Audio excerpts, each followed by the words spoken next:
Welcome to the Map It Forward podcast, everyone. Today's episode of the podcast is sponsored by yesterday's guest, Coffee Fest. We had such a great conversation yesterday that they decided to sponsor the podcast. If you are going to or thinking about going to Coffee Fest in LA, the dates are August 25th to 27. I will be there. Come say hi. There's a 50% discount code in the comments section below, the show notes, whatever it is that you're consuming this podcast on. Get the 50% discount code and you can enter that at coffeefest.com. If you've got any questions, email us at support@mapitforward.org and we will pass you on to the Coffee Fest folks. Now, today on the podcast, this is a big deal for me, friends. Today on the podcast is one of my favorite humans in the business world. I have met loads of celebrities in my life through my music career and my coffee career, but when I met this gentleman, I actually shed tears. This is Pic Picot of Pic's Really Good, the best in the world peanut butter. Hello, sir. How are you? Thank you for being here.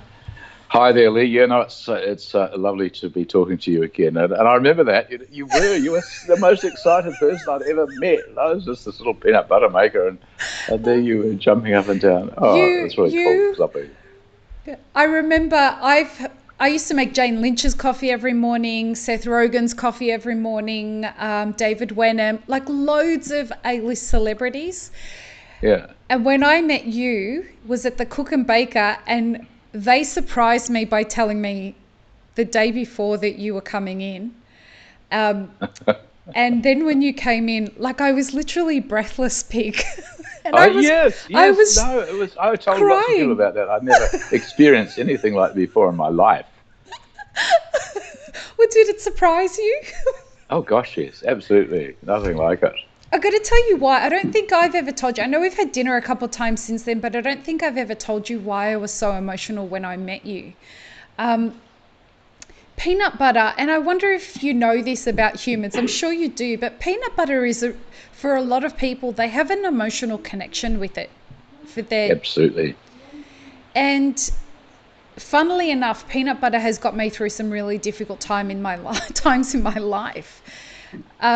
Being a struggling musician, not having lots of money, I always had money. I always was fed with peanut butter. And the fact that sustained me through it. And then I found your peanut butter. And your peanut butter was the best peanut butter I'd ever tasted in my life.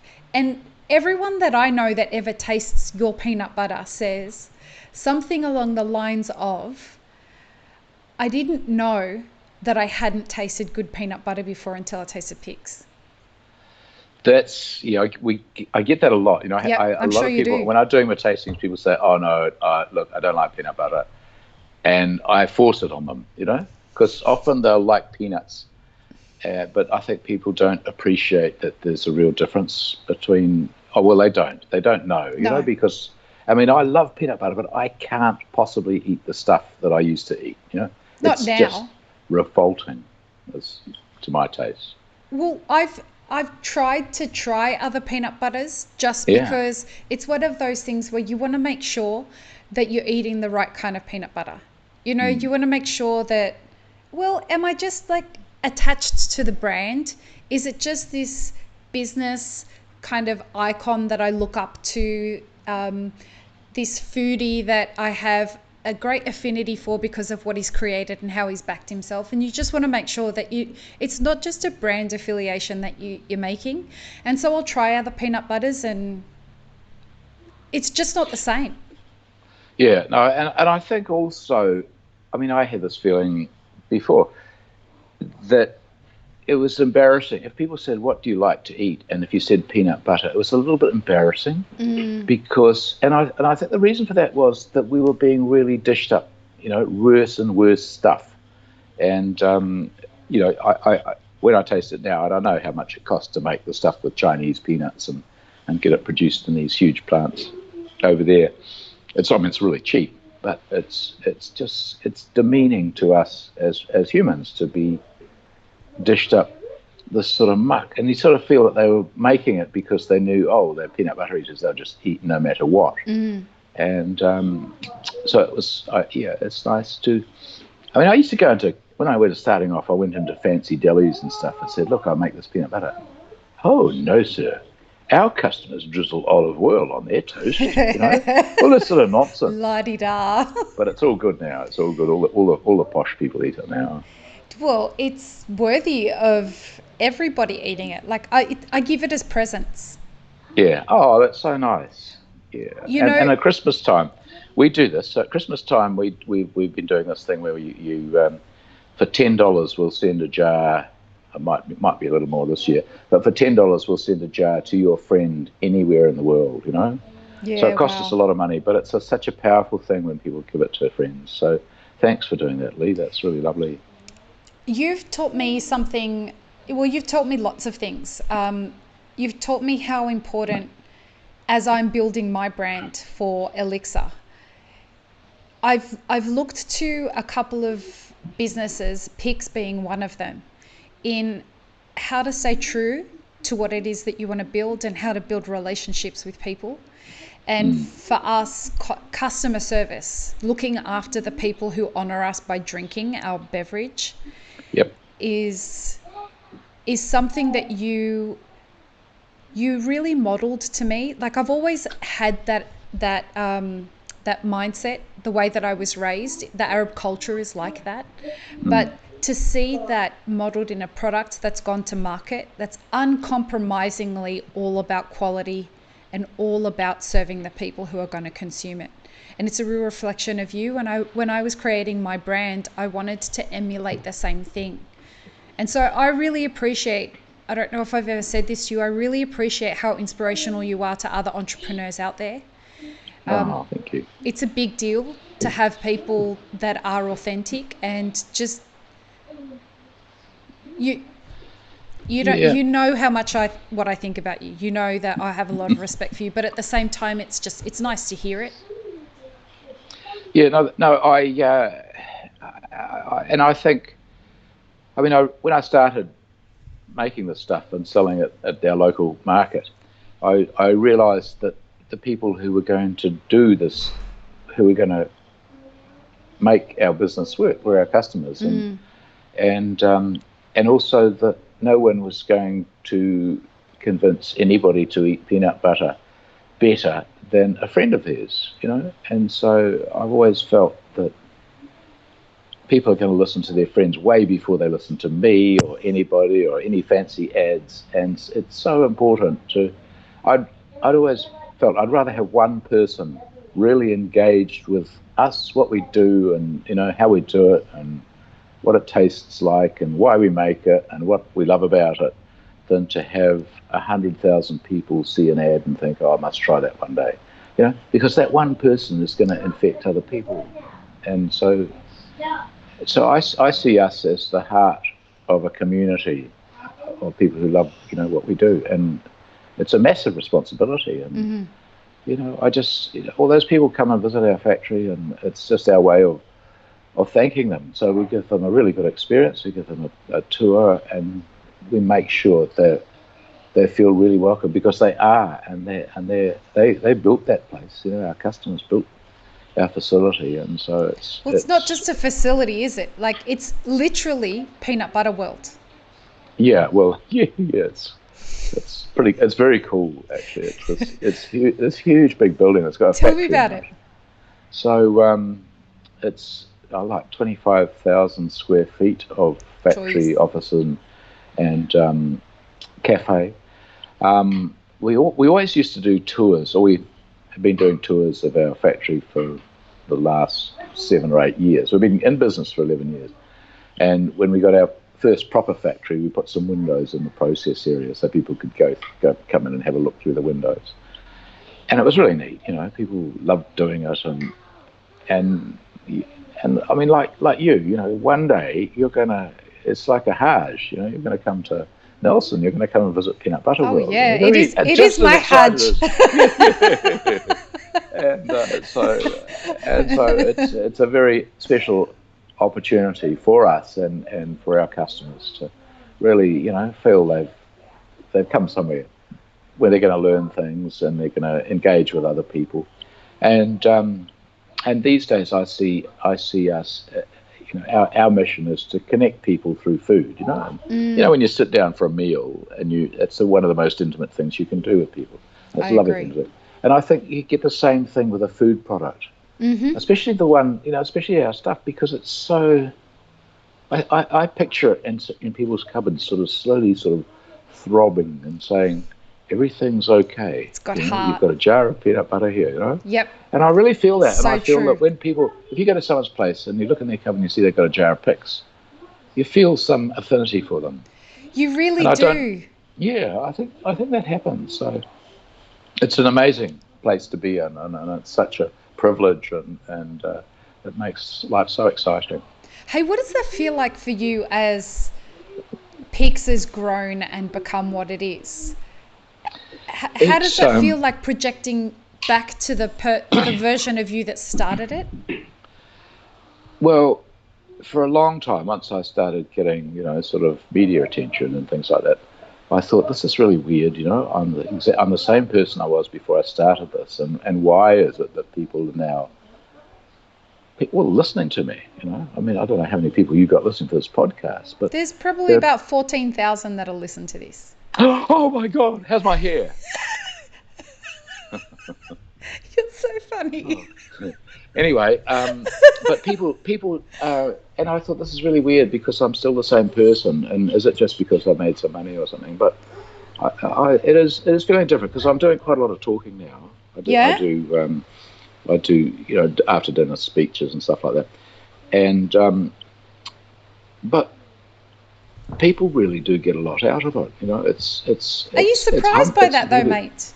Well, yeah. Well, yes and no. Well, I'm seeing what's happening now, and it was a surprise, but now I know you get that it does work. I get it, and it's and it's. I think if I could, it's about the highest thing I could do. I think as a person, I think that's the most. It's to inspire other people. I think is about. I can't think of anything more rewarding than doing this, and so yeah. You're definitely. It's a funny thing. You're definitely. Well, I know that you inspire me, and if that's ever been something that you didn't know, you should know it now. You, on a daily basis, do that, and it's not just through the product. It's as an entrepreneur and someone who I see as from afar, a mentor. What you've done in your business. I mean, you know what it is to feel the pain points of building a business and going out there and figuring it out. And it's hard fucking work. Well, yeah, I quite often, if I'm doing a talk or I've got to write something, people say, "Oh, what mistakes did you make and what did you learn from them?" And I'd sit there and think, "Oh God, what mistakes have I made? Jesus, what mistakes have I made?" And I thought, I can't think of any mistakes. And then I thought, wow, I must have made mistakes, because I'm human. Humans make mistakes. Yeah. But honestly, I think the only reason you can define something as a mistake is if you're considering, oh, my life is shit. I'm taking responsibility for it. I'm blaming it on this mistake I made back here. Yep. But your life is what it is, You have no idea whether, if you hadn't done whatever it was you're going to call a mistake, if you hadn't done that, your life, you have no idea how your life would be. You don't know that it would have been perfect if you hadn't, married her, or if you bloody, kept that house for another 40 years or whatever you done. You don't know that, but what you have is where you are now. And I think if you're okay with where you are now, everything in your past is perfect. Do you get that? Does that make sense? I'm tearing up hearing it. Yeah. Only be But you really speak such truth, Pic, when you talk about this stuff, because I've been recently reflecting on this idea of mistakes yeah. and this idea that something can only be a mistake if you can't recover from it. Well, if you're thinking, "Oh my God, I'll never recover from that," what the That's a hell? I mean, what the hell? No, but you recover by changing your attitude. yes. That's how Yeah. you do it. I mean, I was on a hut the other a few had tramping hut, and it's full of people, in bunks and stuff, and somebody was snoring, and my friend she got really antsy about this snoring. She could hear it. She was huffing and puffing. I was trying to get to sleep. I was trying to balance off this guy snoring rhythmically beside me and trying to just calm down, don't get annoyed. But over there was bloody Vipassana. Virginia, and Virginia was going, oh, oh, oh, oh. And she finally got up and stomped across the room, waking everybody else who wasn't asleep up, and shook me by the shoulder, thinking it was me that was snoring. And I said, no, it's him. And she said, he should get up and get out, go and sleep outside. I said, well, you have the choice of sleeping outside yourself, Virginia. You can either accept this and let them and just start moving with it, And I don't quite know how that relates, but we have that ability. We have the Yep. ability to, Flow. yeah. And I think people who think, oh, I'm so damaged, and this is one of the things that worries me about the sort of survivor thing or whatever it is, and people being brave survivors and having these huge rages against injustices and things that have been done in the past. I don't think you get over it by getting even with the event or something. I think you get over it by changing yourself and accepting this. This is this is who I am. I love it. I mean, I'm blind, legally blind, Mm-hmm. and it's and if somebody said, "Oh, we could fix that tomorrow," I mean, if they were really serious about it, and I knew it was at dead cert, and I'd go and do it. I can't be bothered chasing around after stuff because I'm quite happy. I get so much out of it. I've got this Mm-hmm. wonderful guide dog wandering around the place, Do you still have the and same guide dog? yeah, Fido. He Fido's turned still with 8. you? Yeah, he turned 8 a Wow. God, few he's days beautiful. ago. He's pretty cool, right? Yeah, he is. Total chick magnet, of course. Always the Yeah, he's charmer. lovely. Pic.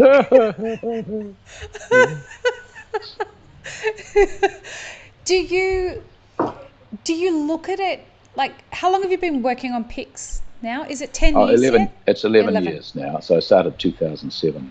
Does it feel like it's been that long? Oh, Has it gone into well, I'm flash? 60. I see. I'm 60. I'm 60. How am I? 67 now. 60. Mm-hmm. No, yes, I am. No, 66. I'm 67 in a week or so. Um, yeah. Well, time goes faster as you get older. The seasons roll around, and suddenly, you're picking plums again. Oh Uh-huh. gosh, you wonder how many more years you've got of plum picking. Uh, it is. It has gone really fast, and previously the longest I've done any particular job or what have you has been about 7 years. So, I'm well past my record with this one, but it presents such opportunities to do different things and stuff that I can't see myself sort of flogging it all off and living in an ashram or something. I can't imagine you in an ashram. Well, I haven't been to one. I haven't spent any time in one, but Have Have you done you? any? I had not. It's not my Mm. speed. I've done things like Vipassana meditation Yeah. retreats. So that's like a 14-day job, is it? I did a 10-day one. Yeah. No, I think that would be. I've never done that sort of thing. Yeah, Anyway, that was, but I did that in New South Wales. Like I did that in right. Australia. So Yeah. it was awesome. Don't get me wrong. But I can't see myself trucking off to India and Yeah. doing something like that. It's not me. Mm. But you, and I've always thought this about you. You speak, and your affection towards the journey that you're on is quite spiritual. Um, Possibly. I just, I mean, in my life, I've done pretty much what I wanted to do. I mean, I've been incredibly lucky. My dad's been supportive. And I've been able to, do things my own way. Like, I was just thinking the other day, like the first stuff I made and sold to a shop were a few leather bags, and I sold them to some shop, and they insist. And I was used to just sort of handing stuff over, and people would give me some cash or a check back then, and I'd take it to the bank, and they said, "Oh no, we can't pay you. We need an invoice." And I thought, what nonsense! God, what is this? I'm giving them this stuff. They give me the money. What's this invoice stuff about? I had no appreciation of how business these things work. Yeah.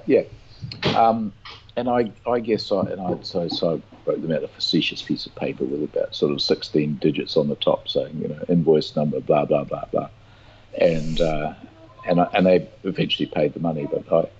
But when I had to ring them up, when I rang them up to hassle them about it, you could hear it talking to the other people in the office saying that guy that sent us that stupid invoice, blah blah blah. Anyway, I sort of realised that there are things that you need to do. It's worth doing them in the way that people understand them, right. And it doesn't cost them a lot of effort and stress to do what it is they have to do. And like people who they have a way of thinking, and to try and sort of confuse them is not helpful to them or to my own means. But I think we get very constrained by thinking this is the way you do things. I mean, I think one of the worst things you can do if you're making a product is to rush down to the supermarket and look at everything and go and buy everything that's sort of like that product and see how it's packaged and stuff and try and pick out what's the predominant colour or what you like best. It's ridiculous. It's the most way to make a copycat thing. You're just going to end up with something that's like something else or just isn't sort of thought out. So if you think about what you're making, about how you would like it to see it or what have you, which is all you can do really. And I guess it being about when you do that, it becomes an authentic expression of the creator. Yeah, well, there's nothing, to be, I think being fully self-expressed is a very high goal, and the more we can work towards that, the better.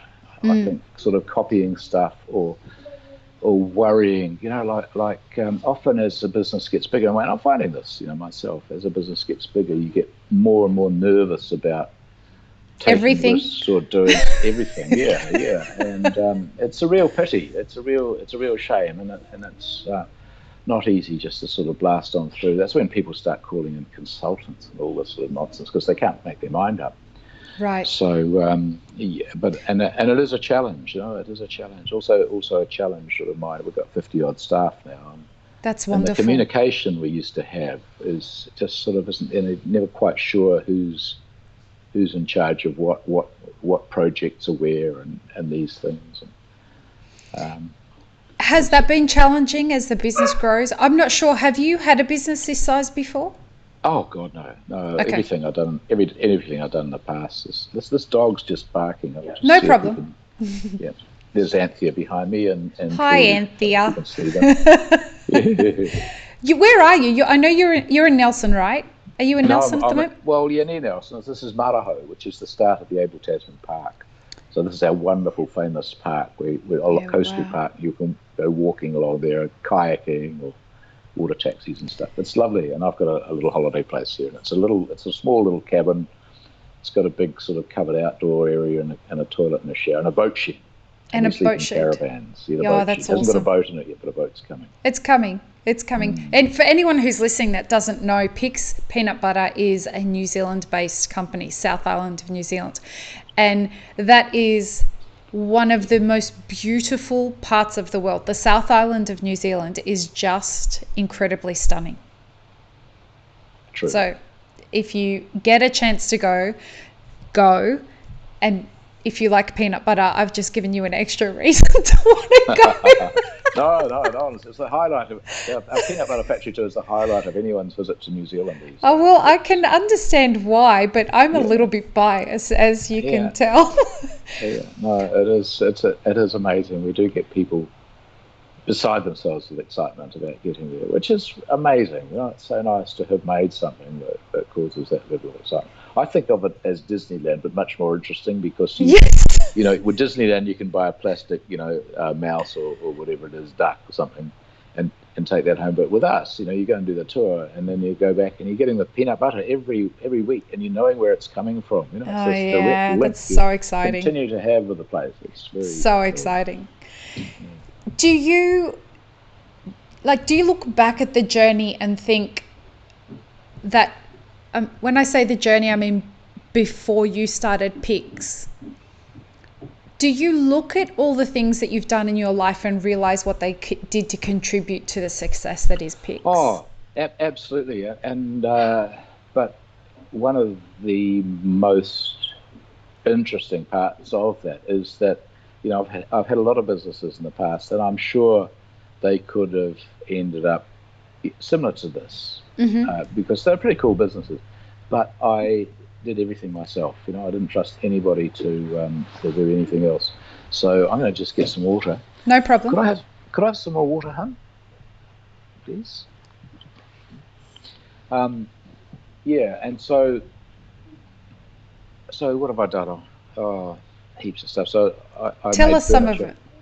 So I started off making leather bags and things and sandals for my mates when I was at school, and that was really neat because when everyone else was having to get sort of nasty labouring jobs, I could just sit out in the back of a shed somewhere and make stuff myself. That's and fabulous. Sell it and make better money than they did. And then you were your own boss. Yeah, that's right. Yeah, I could do it anywhere too. I could just roll it up, keep it in my backpack, my tools. That's so cool. All I needed was a piece of concrete and a bit of leather, and so that was very cool. And then I got into making furniture, and a mate just gave me a corner of his woodwork shop to make my leather stuff in, and I got into making. He showed me how to make furniture. I ended up making furniture, and I really liked that. I really liked what machines could do as far as making better use of your time and be able to produce more. And make bigger projects by using these amazing ancient woodworking machines. Oh, beautiful things. Wow. Dangerous as hell, but really, really, really cool, the things you could do with them. So I like making furniture, and then I got, but it was kind of hard to, I was doing one-off furniture, and often I'd design it myself, and you'd make it, and maybe it might be a commission too. So and you make the commission, and people, oh no, the colour's a little bit too plummy. I wanted one that was a bit sort of darker like that one, and it was really tough. Yeah. It was, and also and I felt too that when you made stuff like that, and the customers didn't like it, I took it quite personally. It's sort of, as an artist. So I thought, well, possibly whatever. But I thought I'd have. Because I'd made the bags and things, and I knew at Christmas time you could sell lots of things. So I thought, okay, this Christmas I'm going to make something I can make lots of, sell them off, people buy them as presents. And I'm not going to care if they buy them or not. So I wasn't involved with the craftsmanship of these things. Just get some water.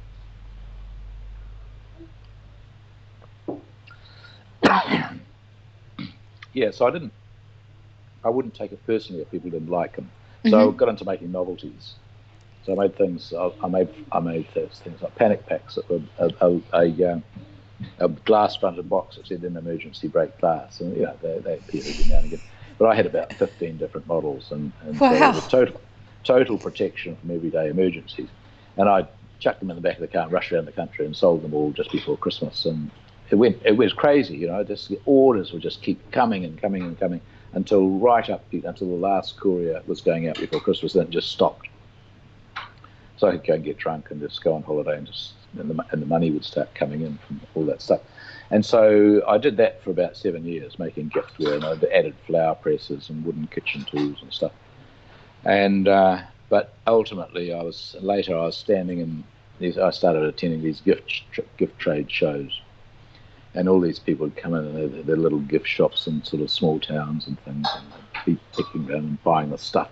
And the guy in the stall next to me was about 60, and he was selling imported pepper grinders and things. And I thought, I don't want to be doing this when I'm 60. I don't want to be standing here selling knickknacks for people to buy as novelties, stick on the wall for 3 months and then throw away. So I just chucked it in, and I fixed up a house. I bought a house, fixed it up, and then I built a boat and sailed off around the Pacific for a couple of years. And that was really cool because it's been a dream for a long time, and to be able to actually do that in a boat that I built myself and get out there and learn about navigation and all that sort of thing, and put up with the weather and keeping the boat running. It was really, really wonderful. And I got back to New Zealand and I had a divorce, but actually having done that, it was really, really tough to think of something that would be just as similarly challenging. And I was 45 or something. And so anyway, I left Auckland. I've been living in Auckland, left there, went down to Nelson where my daughter and her mum were living. So this was a previous relationship. And so Bridie was about 13, came down here to Nelson and stayed. And I came here, I bought a cafe. No, I didn't buy a cafe. I bought this building, this beautiful, beautiful building on the waterfront in Nelson. And it's amazing, the 1920s office block for a shipping company. Okay. And this shipping company, because back in those days, in the 20s, it was a big deal, shipping around New Zealand. That was how you moved your stuff around and your people. And it was this lovely building, and it was really cheap. It was insanely cheap. It was on leasehold land, so I never owned the land. Paid rent on the land, and nobody seemed to want it. And so I got this building, and I thought I'll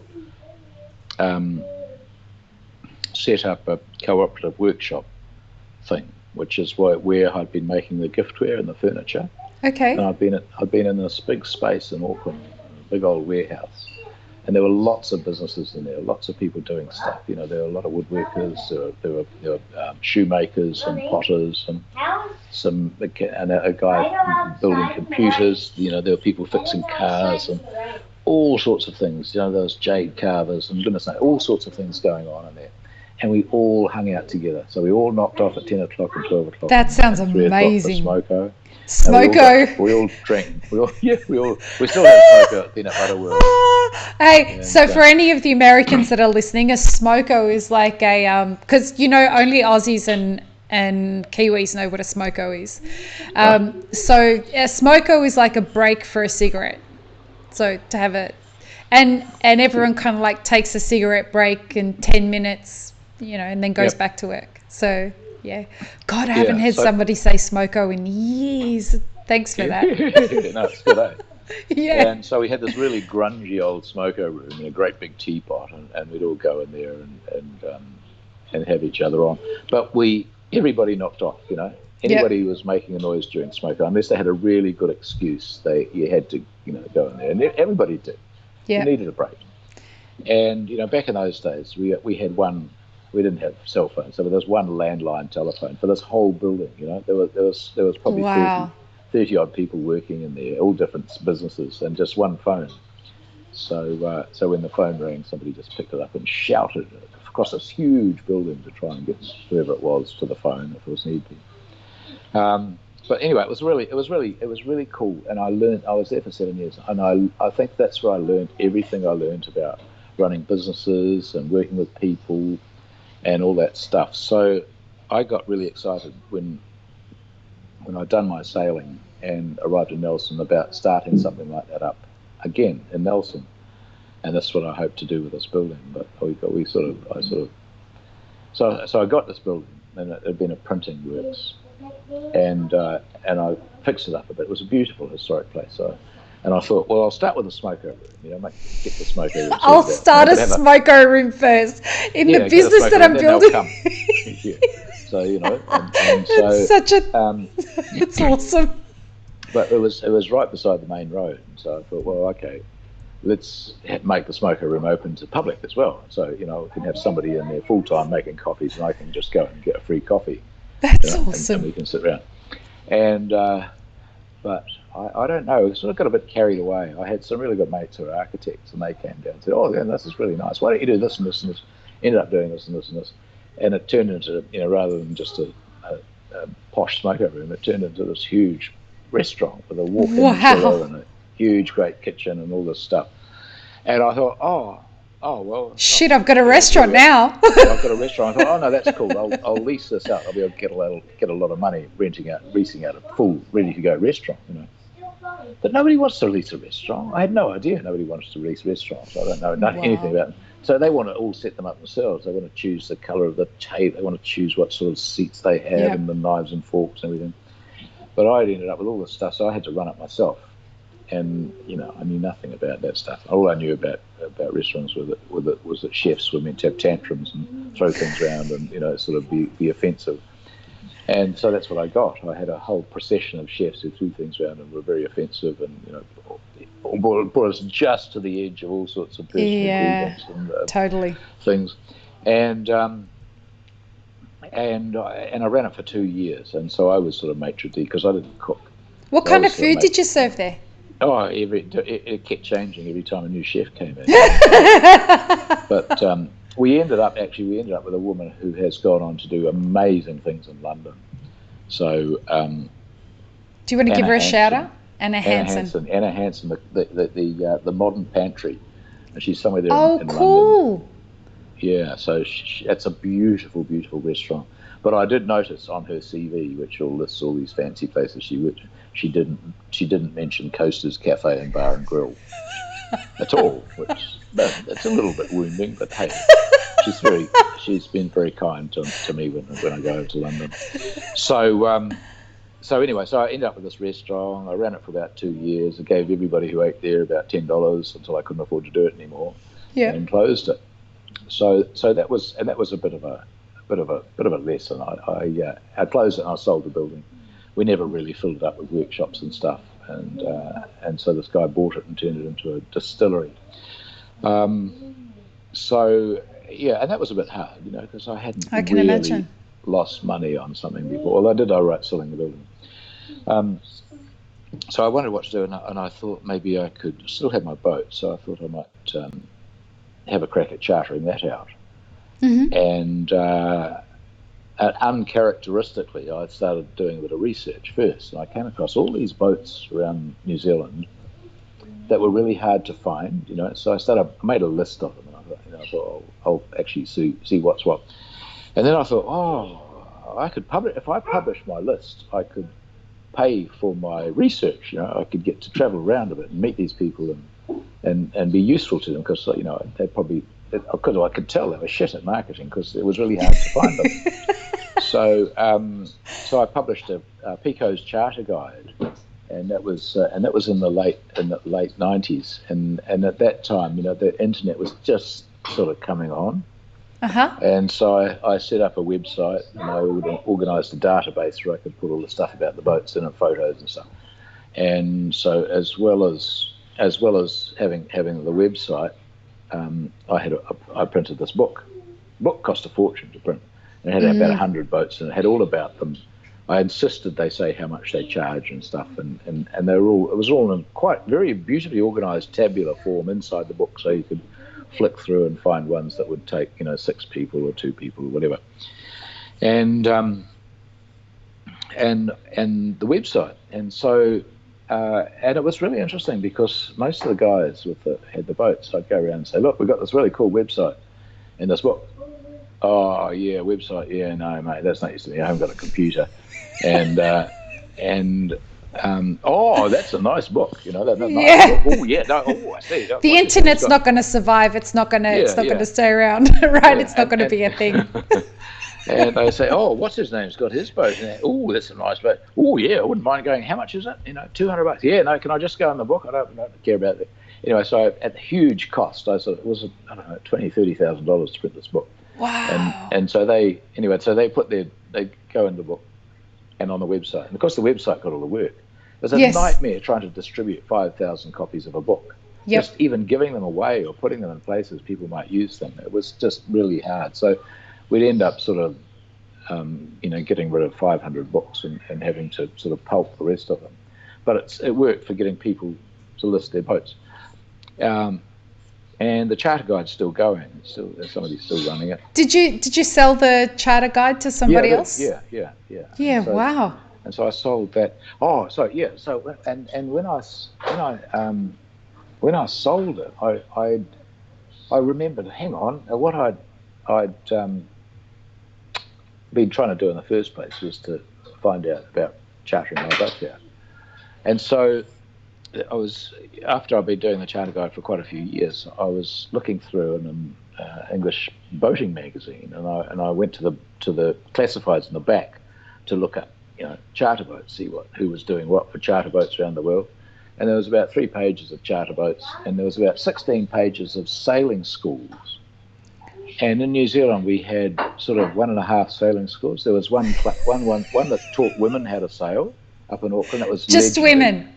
She was amazing. Penny Whiting. She's a really lovely woman, and really sort of bossy and big. And she'd take women out and make sure they didn't put up with any shit from their captains. Good for her. And shout out to Penny. Amazing business. Penny was really cool. And then there was a program that our Yachting New Zealand was trying to put together, and one guy was running trying to write a program about how to teach people to sail. Mm-hmm. And that was it. And the standard way of learning anything about sailing was to go along to your local Coast Guard theory courses, and they're well organised. They're all around the country. People would go along and sit down and learn all the theory about how to navigate and the rules of the road and stuff like that. And then they'd say, okay, now you need some experience, so just go down to your yacht club and hang around there and ask some guys to take you out.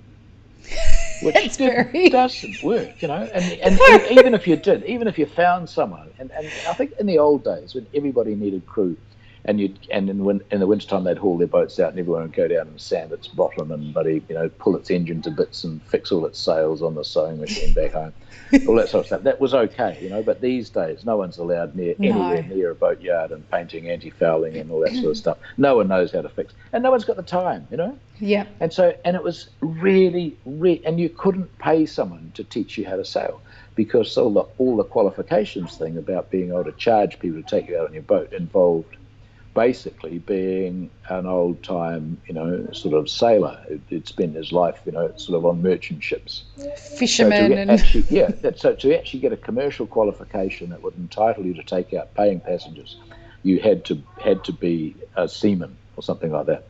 And so if you had spent months and months on an inter-island ferry, sort of cooking or, cleaning up vomit, you acquired this valuable sea time that would allow you to get a ticket. And it was basically a ruse to stop yachty gentlemen wankers taking jobs from the boys, Yeah, wow. And so even if you'd sailed all around the Pacific, like me, and not killed yourself or drowned or smashed the boat up or anything, you couldn't just go out and charge people to take you out, to come out on your boat and show them what to do. So... And so I thought, and the other thing that I realised that was one of the issues with charter boats is that they're really expensive. Like typically to go out in a boat that'll take your family of 4 or 6 is going to cost $2,000 a day to be on the boat and to have your meals prepared and organised and stuff like that. It's going to cost you that, and it's a stonking amount of money to pay for one family. And if you just want to go out by yourself, maybe $300 a day each, but people don't want to go out with a bunch of strangers just to have a good time. But some of those most successful charter businesses that I had seen had been stuff like eco tours, where you go down, and you go on this boat, and it'll have 12. There's a wonderful Ruth and Lance Shaw down in Fiordland down the south. They used to do eco tours there, and they'd load people up on this lovely old 70-foot yacht. And everybody would pay $200 or $300 a day, and they got a bunk and in a big room, with big heavy curtains, so you could have a bit of privacy. Mm-hmm. And they'd go out there and cruise around and do eco things. So like they'd have a scientist on board, and they'd climb off in the rain with their buddy, raincoats on, and row into some poxy little rock and count maggots, and people would very happily do that, go out and count maggots, because they were doing something useful, but they'd have a really good time with the other people on the boat because they all had a common purpose. Oh, right. And it wasn't just there to hey, I'm supposed to be having a good time with you. Oh, I hate you, that kind of thing. But Yeah. oh wow, I got 47 maggots. I got this really interesting one here, and that kind Yeah. of thing. Wow. And so giving people a common purpose I realised that was really Go important. count shells on a beach or something like Yeah, that. that kind of thing. And so that was, and I figured, and this was what sailing, learning to sail offered. People would pay to go. You could fill your boat up with people, individuals, paying, and because they all had a common purpose, they were learning to sail. They'd hot bunk. Strangers would share a double berth. Yeah. They'd do all the Wow. cooking because they were learning. They'd do all the cleaning. You just sat there and said, "Oh, wow, I was sailing around the Pacific at all. I had a wonderful holiday. Oh, ha ha ha." Pass another rum. That kind of thing. Amazing opportunity. So I thought I'd start a sailing school, and I had a mate. Who just lost his job as a tutor at the Nelson Maritime School here, and Johnny and I got together and decided we'd start a sailing school. So I hunted around for qualifications that we might be able to get, or moreover, actually courses that we could run. And there's this huge outfit in the UK, that the Royal Yachting Association, and they do world tickets that are recognised and cross-credited worldwide, as except in New Zealand, mind you. But we could bring tourists over here, and they could do a RYA course. So that's what I did. So I organised for the RYA to come out to New Zealand and meet a bunch of people who were interested, and eventually, and we got the courses into New Zealand through the Coast Guard. So it was a real achievement. I was really proud of it. That sounds amazing. Yeah, and then we set up the sailing school. So me and Johnny sort of had boats, and I had my son. I was a solo dad, so I had my son to look after. And so I did the day sailing stuff while he was at school, and Johnny took people away for 5-day courses. And they did that. They'd happily bloody hot bunk with strangers, and they'd be doing all the cooking and all the mucking around, and it was really fun. But do you find that those kinds of situations are more focused? People are doing them because they want to be around community, or are they doing it because they want to learn something? Well, I think the initial motivation is wanting to learn something, but for me to be excited about that and stay excited about it, it's the thought that you're building community. You're building community. I mean, the sailing community is pretty cool. I mean, is it? Yeah. I mean, they can get terribly boring if you see them up in Fiji, and they're all just across the oceans, and they're sitting there talking about their wind vanes and their their impellers and how their toilet works. But on the whole, it's a really lovely community, and it's a wonderful way to. You're out there, out rare. I mean, I've never had a great affinity for getting out in the bush and climbing mountains and things, but being out in the ocean is just a wonderful, wonderful, wonderful place to be. So what'd you do after the sailing school? So I started going blind. So I've got this condition called macular degeneration, and so it affects your central vision. And I'd known about it forever. I'd picked it up in my 20s. My mother has it. Okay. And so it affects your central vision. So where you do your focusing. So looking straight at the camera like this now, I'm not seeing you. But if my peripheral vision works fine. So if I look a bit wonky, like how blind people sort of look at, you think they're looking over there, and they're actually, right. So that's how seeing I look. You. Okay. I do that sort of peripheral looking. So, but it means you can't really see a lot of detail. So I don't recognise faces. I can't read paper or writing. I can just read on a screen, zooming in and out, and I don't drive a car. So yeah, I was finding it difficult to find the marina at the end of it, at the end of the day's sailing course. So I had to give that up, and I was 55, and yeah, I was. I had enough money to get by on if I was careful, and I also had a little laundromat down the marina that where the yachties wash their clothes, and so I signed up for a creative writing course. I'd always liked writing, and I had a mate running this course in Nelson here, and so I signed up for this course. It's a full-time course, and And I'd go down on Friday afternoon and clean out the drawers and all the money in my washing The machine. laundromat. Okay. Yeah, and I fill up my pockets with money. I got $200 or something. It was It's awesome. nice cash for the weekend.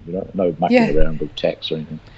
And then the lease on the laundromat expired, and I had to give that up. And I missed it. I thought, I could just do something that would get me a couple of $100. Shouldn't be too hard. $100 a week, and I'd made a bit of peanut butter because I got pissed off with the stuff that I was buying, because they only had not long started putting sugar in peanut butter in New Zealand. Yeah. And I thought it was horrible, most horrible American sort of thing. In fact, I was tipped off about this a very long time ago, and I found a jar of American Skippies? peanut butter on a friend's boat. No, this wasn't Skippies. This was health style peanut butter. Oh, so, like the fancy stuff. Fancy health style peanut butter. I thought, how do you make peanut butter healthy? Oh, it's and fucking terrible. And how they made this peanut butter healthy, they had reduced added sugar added to it. So instead of a shitload of sugar in it, they just had quite a lot of sugar. And I'd never heard of sugar in peanut butter. But so I don't understand why you need it. Oh, I have no idea.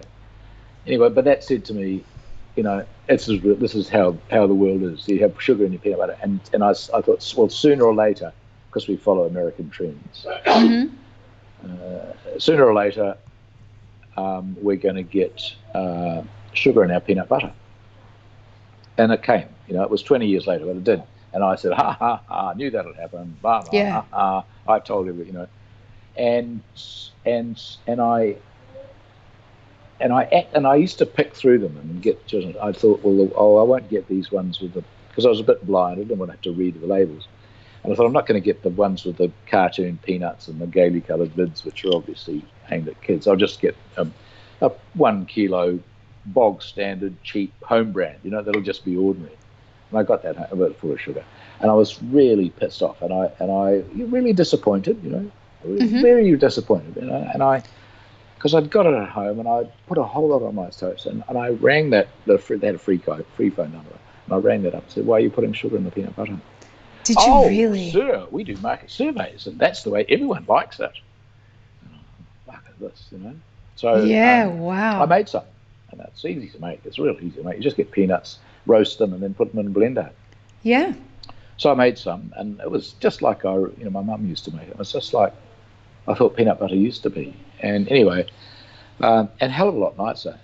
And so I made some. My son liked it, and one of his mates offered me $5 for a jar. And I thought, this is a 12-year-old.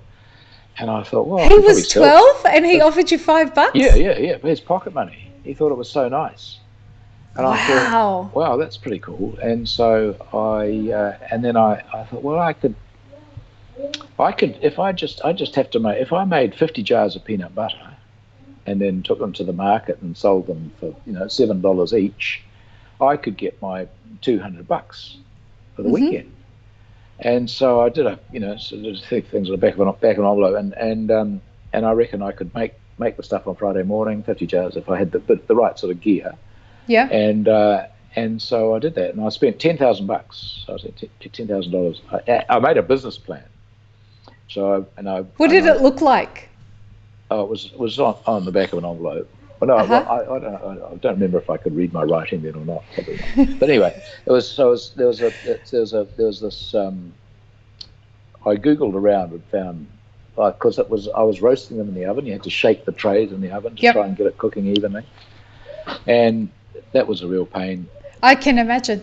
So I thought if I find something that could keep the peanuts moving while they were roasting. And I came across those guys making concrete mixers down the coast down here. Okay. And they had a stainless steel one for mixing food ingredients. And I thought, well, that would hold 25 kilos of peanuts, which would be enough to make 50 jars of peanut butter. And it could mount a burner underneath it.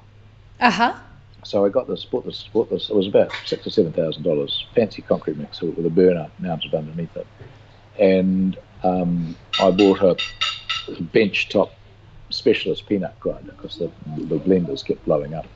And I put that in the kitchen, then I googled around for someone who would sell me wholesale peanuts, because I didn't want to have to buy them, Anyway, so I found someone to sell me half a ton of peanuts.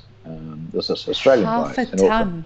and so I bought half a ton of peanuts. It cost about I don't know $1,000 or something, and it came down in a pallet in big sacks, and I sent that off to parked it in the cool store, and then on Thursday afternoon I drive down and grab a sack of nuts and put them in the back of the car, take them home, and then set up the roaster in the garage at home and roasted the peanuts in the garage, and then took them upstairs and ground them up on the kitchen table and filled up 50 jars or 24 jars or something with peanut butter, and took them to the market that afternoon.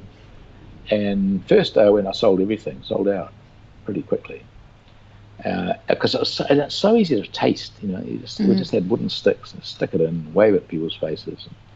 And, I don't like peanut butter. Oh no, I don't. I don't. Keep pestering them and pestering. People habitually say no when you offer them something. No thanks. Yep. Not today. Not today. Or I don't feel like peanut butter. That sort of thing. And when they say that, I say, you let me be the judge of that, madam. Anyway, we have all these little lines that we have for people who have stupid excuses, And it was really fun. I mean, I love doing the market, and it's a wonderful thing. Food's really cool because everybody eats, It's a connector, isn't it? It is, yeah, and it is such a wonderful connector, and I really, I like, you can give it to kids. I'm a bit careful with people who are going to be anaphylactic or something, but it's an excuse to talk to families, their children. Children love this stuff. You'd think they put the sugar in because kids like it, but kids love it. And I just love being in the market and talking to people and having the ones I particularly like are people say, oh no, I don't like peanut butter. And you give it to them, and you see you've changed their lives, And they've just never tasted your peanut butter pick. That's what I say to people all the time. Yeah. No, it's a funny thing, and I thought it was just the way we roasted it and what have you until we started exporting it, and there were went to America and stuff where you do have some natural peanut butters that are just sort of roasted peanuts, bit of salt or no salt, whatever, and realised that ours was actually really something special. I mean, I have yet to taste anything as good anywhere in the world, and I've put it down to the Australian peanuts. So, can we talk a little bit about the supply chain? Because we're having a big crisis at the moment in the coffee industry with regards to the supply chain. There's an oversupply, and I don't know how peanuts are traded. Are they a commodity that's traded through an exchange? They are a commodity. We've never bought through an exchange, but we keep an eye on the exchange prices. Yes, that's similar to what's going on in the coffee industry. We have the cash market, and we have the C market, which is traded through a couple of exchanges, but mostly the ICE exchange. And what's happening is that the price has gone so low below the cost of production. That's not even considering the cost of doing business, and running the farm and growing the farm and doing all of that. Just the cost of production. Nobody can tell you what it really costs to produce a pound of coffee, but it's going to be somewhere between $2 and $4 for kind of commercial grade coffee. And the price is at 97 today, 97 cents. Oh gosh. Well, we've got the opposite problem with peanuts. What's going with peanuts? Well, there's been another drought. Yep. And so the company that processes our nuts for us in Australia was hoping to get 19,000, 20,000 tons this year, and they got 14. Oh. And the growers are thinking, oh bugger this, I'm not going to grow peanuts again. It's too hard, and so our allocation has been dropped below what we're going to require. But what's getting really exciting around, I mean, it's always been a vulnerability because we do rely on this Australian crop, and it's very small compared with. I mean, Argentina grows 1 million tons, America grows something like 3 million tons, but they're not the standard of nuts that we like. Yeah, can you trust them? That's my problem with agricultural products is, as soon as you go from one farm to the next, so much is shifting. The farming practices, the pesticides they're using, the care that they put in the quality of the product.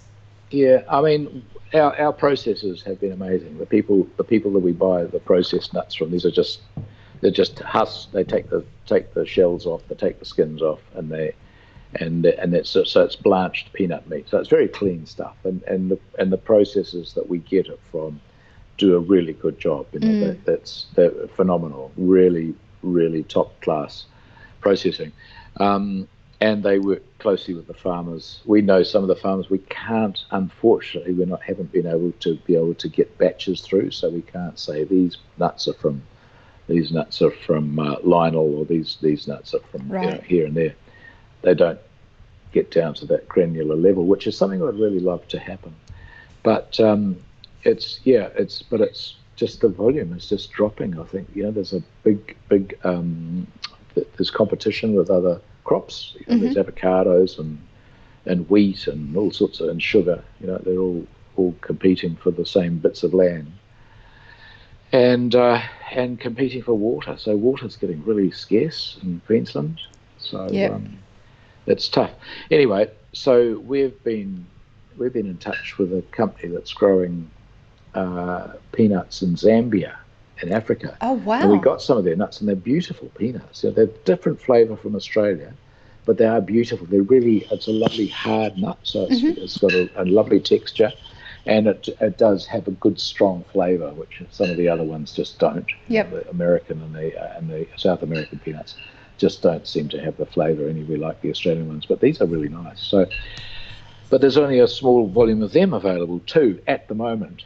But they're village grown, so they're very small farmers, and this company has arranged to provide them with good seed and the techniques to grow them properly and get a good crop, and then to take them and to process them to an international standard that we're able to use and make our peanut butter with an export.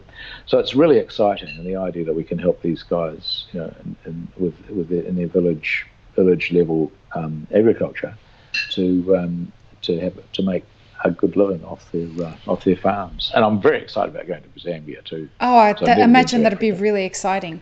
There's so many correlations between that supply chain and the coffee supply chain. It is, and actually the people that are going to be supplying our peanuts, this has been their core business has been coffee, and so they're branching into peanuts. And so I can see this is probably the reason. They're seeing, such an oversupply of coffee. Well, I'm happy to drink more coffee. Yeah, we're trying to come up with some strategies to... drink more coffee, eat less peanut butter. No, eat more peanut butter while you're drinking coffee. Oh, okay. Well, I just hope we can keep you supplied, Lee. But it's, I know the guy who created it, so hopefully I can get a little bit of a secret stash. Yeah, well... It's all about who you know, right? Yeah, so are you getting it off Amazon over there? How are you buying it? Yeah. Great. And if I go down to LA, I'll pick up a couple of jars from Bristol Farms. Yep, Bristol Farms have been amazing, eh? But it's been a real struggle for us in America. I don't know why. We've been sort of banging our heads against the wall there for 3 or 4 years. It's just such a complicated supply chain, and the big really wholesalers won't take you until 60 shops want to buy you, and the shops don't want it until the wholesalers got it, and the wholesalers buyers change and they stop. And there's so many people with their hands out. That's the big one. Everyone's got their hand out for their little bit, and you're like, well, I'm trying to create a product that can go to market as affordable as possible for the end consumer. So if everybody's got their hand up, it turns out that I'm the only one who's going to end up not getting paid because... Yeah. And that's no way to run a business. So it's definitely been difficult in the sense that I don't want to go through distributors. I want to create either a B2B market that doesn't go through a distributor, or I want to create a B2C market. And that's what I'm trying to work on right now, is how do I create a B2C swell so that I can be a little bit independent from the usual supply chain kind of ways that they do things here. Yeah, and it bothers me these days that, when you're working through a regular supply chain, if you get your stuff out to a supermarket, and we can follow, which jars go to which supermarkets, but then it disappears, and all that stuff about the consumer and all It's that gone. consumer's contact with me is gone. And so we send out 25,000. We make 25,000 things a day, and they go out to somebody. Everyone, 25,000 people get one of these jars, and we don't know who they are. We know the supermarkets that get it generally. Sometimes we don't, but we have no idea about this person, so we have no communication directly with them. And so this is one of the things I'm really looking into now, is to try and turn us into a data company. And something that has been overwhelming for me, well, not overwhelming, it took a minute to grasp onto, and I think I'm still not quite there, is you and I come from such tiny countries when it comes to the number of people. There are more people in Los Angeles County than there are in all of Australia. Yeah. No, it is. And our consumer market in Australia and in New Zealand operates on much more of a connection base than it does over here. People are not as connected to the supply chain or to the value chain as they are over here, as they are back home. In New Zealand, if I'm in a supermarket doing tastings, people will you say, like, try some peanut butter? No, thank you. And then you say, I say, not today, thank you. And I say, I'm only here for an hour or two. Yeah. And in New Zealand, people will stop. And they'll chat, and they'll have a taste. But in America, in Los Angeles, it's really scary, different. You try and sort of start engaging people, and the next thing they're going to say, "Sir, you're getting in my space." Yeah. What are they doing with the space that they're walking around with? I have no idea. It's so sad, people are so isolated. It's a different way of life over here, mate. I don't know.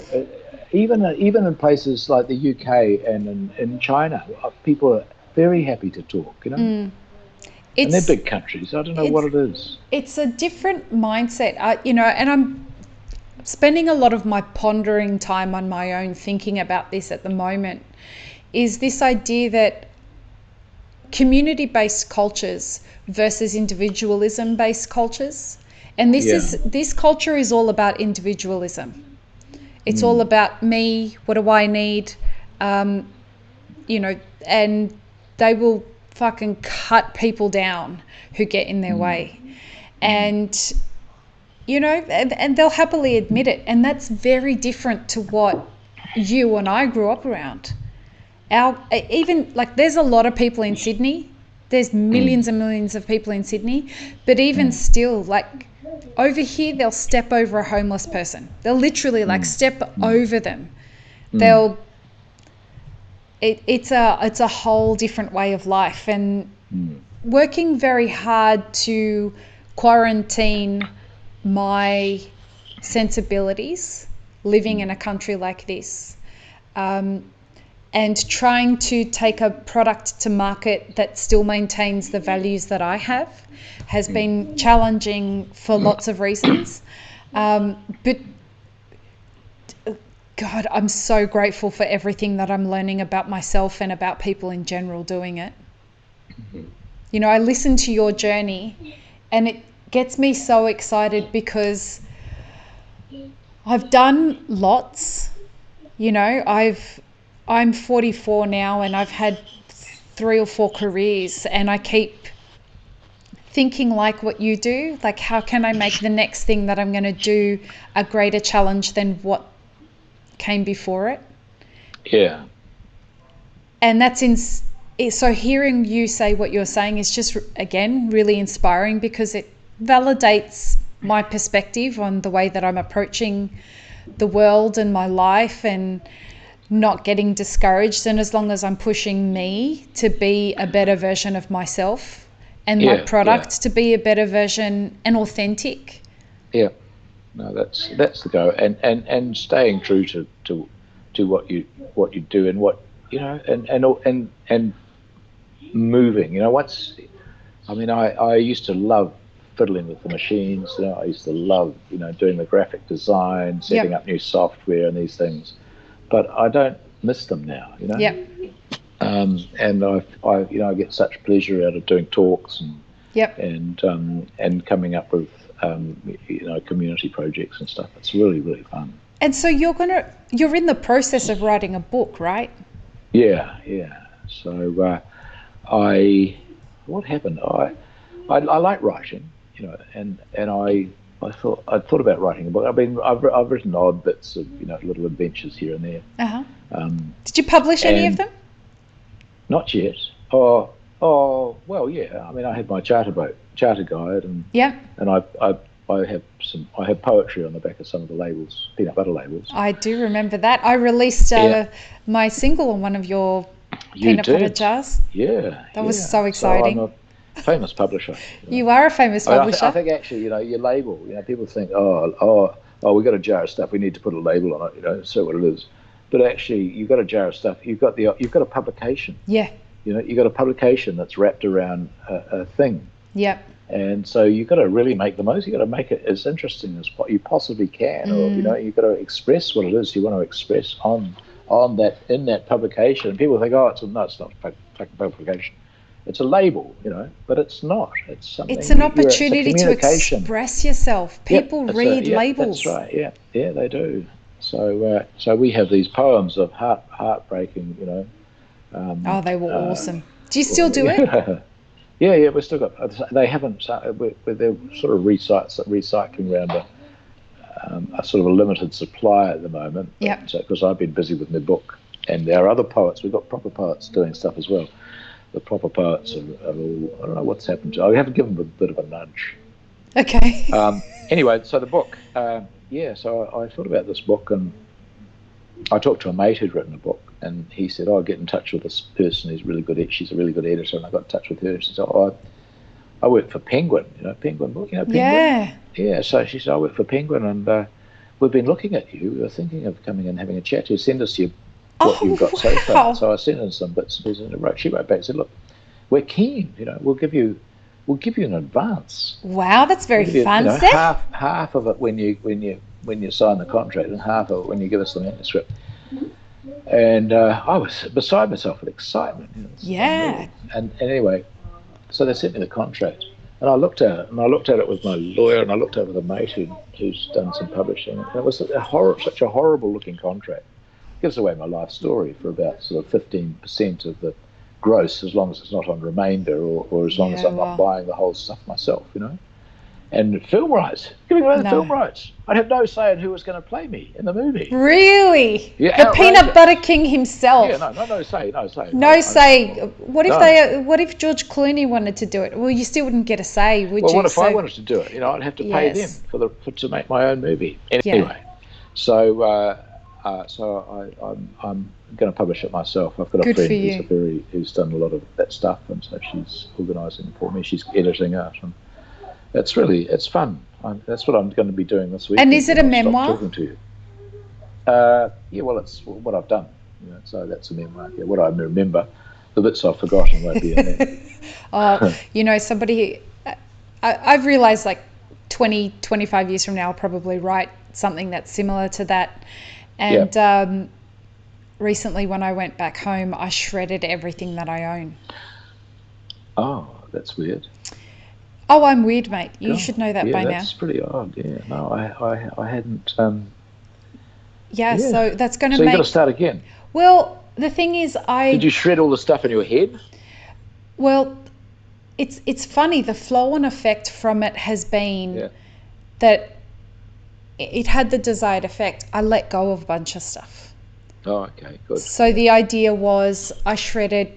I'd kept drawings from when I was a kid and photos from high school and everything from gigging, all my gig posters and, all the songs that I'd written, 25 songbooks.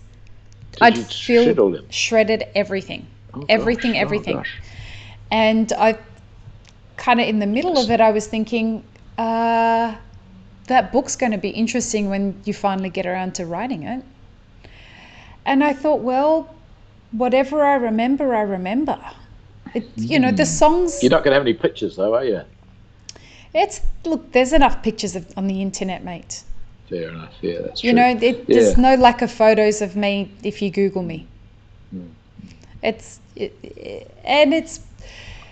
mean, I don't know. I feel like the things that I want to do from now until then will be interesting enough, I hope. Oh, that's cool. Yeah. And then if I don't write the book, I don't write the book. People keep telling me that I should be writing it all down now. As long as you don't shred it again. That's the problem. I probably will. Yeah. God, you'll have to, stick it up on it. I don't know. I might do something like I record lots of personal, voice things of things that are happening in my life. Like if I'm going through something that's a milestone, it's like a letter to future versions of myself. Right. And so I'll speak that, and that will probably be a part of it. I just don't want to have stuff. I don't want to accumulate. I'm a minimalist, so I don't want to accumulate or be attached to things that are going to weigh me down from my past. And so I just got rid of it all. It was incredibly intense to do something like that. I'd gone through 10 or 12 years of a music career and written all these songs and gone on all these tours and adventures and things like that and shredded all of it. And it was super cathartic, but possibly super stupid. Well, who knows? That's okay. That's okay. You are where you are now. All right. The perfect place to end our conversation is where I'm super stupid. No. It's got you where you are now, so that's wonderful. Yeah. Well, obviously. I just want to thank you. I'd love.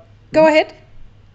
I'd love to. After this, I'd love to hear a bit about what you are up to now. You're talking about coffee and music and these things. It's always a different progression, but it's always the same journey. And wonderful. hopefully at some point you're like, okay, so I feel successful now. I don't know that I'll ever get. Do you feel successful yet? Yeah, I feel really that I feel that I have cracked something, Well, hey, your company's worth many millions of dollars, so you've definitely cracked something. Yeah. No, it's very cool. And you feel that sense of satisfaction, right? I do. Yeah, that's awesome. Yeah. That's really awesome. I'm super proud to know you. I mean, really, you've been an inspiration for me, and you're the first person that really got excited to meet me. I mean, we get a little bit now around the factory sometimes, but I'm never going to be embarrassed about that. I think that that's lovely. I just view myself as I was ahead of the curve. Great. The rest of they're all going to need the book before they realize how incredible you are. I could taste it through your product. And I'm just really grateful to have your product, for one, to keep me happy and whatnot, but also to have a human like you that's inspiring other people as entrepreneurs, and to be authentic in the way that they present their product is just really wonderful. So thank you, Pic. Great. Thanks, Lee. Have an amazing rest of your day. Peace, love, and peanut butter, everybody. Go and get some Pic's peanut butter. Wonderful. Cheers, mate. See you later. Bye. See ya.